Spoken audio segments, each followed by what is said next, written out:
a honky dove, stop a war with love, make a liar tell it true.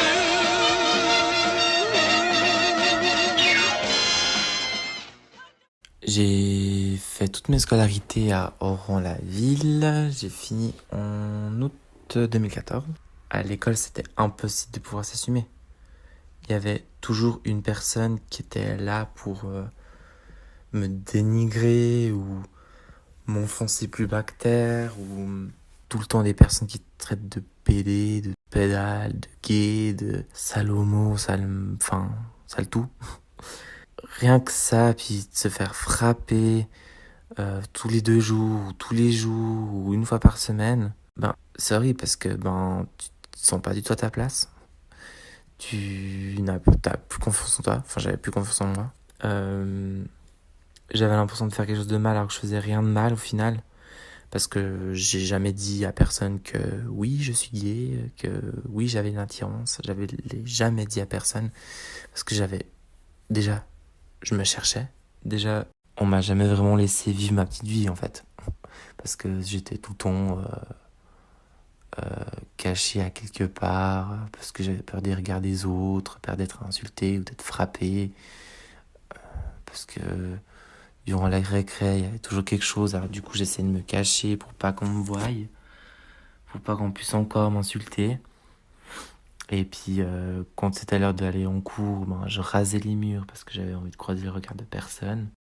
Vraiment, ce que je retiens le pire de mes années de scolarité, c'est de la 5e jusqu'à la 8e, pour moi ça a été les pires.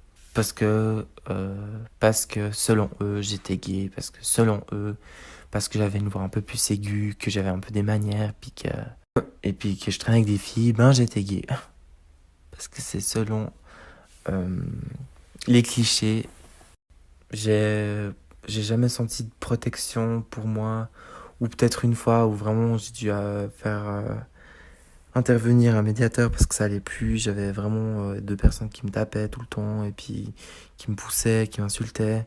J'avais vraiment personne pour moi, personne pour m'aider, même mes amis, entre guillemets. Et puis parler de ça, si même moi, je savais pas que ça pouvait exister 2 hommes ensemble, ou 2 filles ensemble, que ça pouvait être amoureux. Bon, déjà pour moi c'était impensable, c'est comme genre les licornes, ça existe pas. Enfin, genre un homme et un homme, pour moi ça pouvait pas exister. C'est quelque chose qu'on n'en parlait tellement pas. C'est quelque chose j'en entendais tellement rarement parler, à part pour m'insulter, c'était la seule fois où j'en entendais parler. Sinon, dans les journaux, j'avais pas l'impression d'en entendre parler, ou à la télé, ou même les profs. J'ai jamais entendu les profs parler de ça. Ou même à l'éducation sexuelle. On nous a jamais parlé d'un homme et d'une femme et d'une femme. C'était toujours un homme, une femme, ça fait des bébés, et puis c'est tout. Ou comment mettre un préservatif, ou voilà. Si ça avait été parlé, ou ça avait été sensibilisé, ou rien qu'un tout petit peu, ça aurait déjà changé tellement de choses. Et rien que pour moi, pour que les personnes déjà qui se sentent concernées par ce sujet-là se sentent déjà un peu rassurées, que ce ne sont pas seuls. Parce qu'à l'école, on est perdu. C'est là où les hormones, c'est là où on se construit, c'est là où on apprend, on est en pleine période d'apprentissage.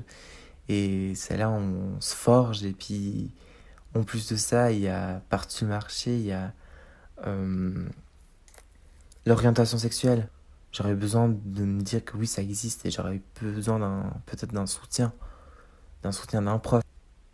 Donc pour moi, il faut pas laisser passer ce genre de choses. Ce serait bien de ne pas reproduire le même schéma et d'anticiper et d'encourager à fond de s'assumer, à fond de se découvrir, à fond de pouvoir tout faire. Ce serait parfait.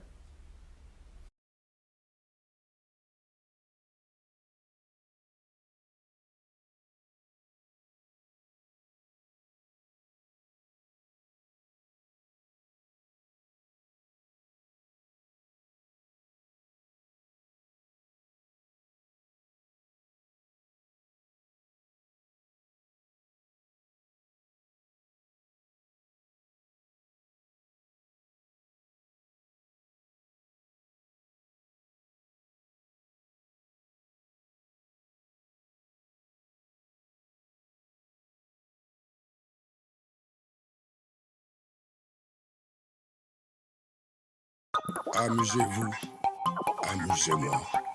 Hey, amusez-vous, amusez-moi. Amusez-vous, amusez-moi.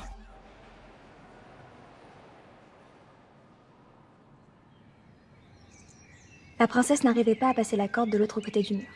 Mais heureusement que le prince était Ah là. ouais, pour ouais, l'aider. génial. Parce que c'est une fille, elle fait les trucs comme une dinde. N'importe quoi, c'est une histoire. Mais tu parles. C'est toujours comme ça. Dès que c'est une fille, elle fait les choses avec deux mains gauches.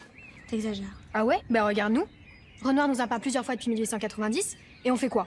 Un coup on est devant un piano le regard absent, un autre on tient une lettre à la main, ou alors on est carrément endormi. Ouais, enfin c'est cool aussi quand on est endormi.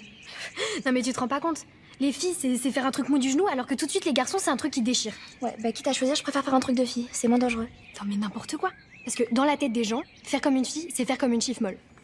Je me bats comme une fille, je cours comme une fille, je lis mon livre. Oh mince, j'ai fait tomber mon livre. Mes organes reproducteurs sont à l'intérieur, alors je ne contrôle plus mes doigts. Mais c'est pas grave. Nous, on sait que c'est pas vrai. Si c'est grave, parce qu'au contraire, faire comme un garçon, tout de suite ça déchire.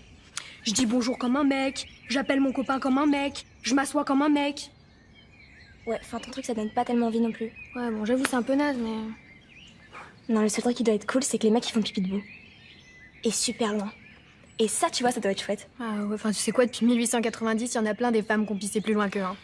Marie Curie, Mère Teresa, Joséphine Baker, Simone Veil, Florence Artaud. Ouais, et bah nous, on fera pipi encore plus loin. Quand on sera ingénieur, ou médecin, ou garagiste, ou même pompier. Au président de la République. Ouais, enfin, quand on sera des femmes, quoi. En attendant, fini l'histoire, j'aimerais bien savoir si le prince arrive à pécho la princesse.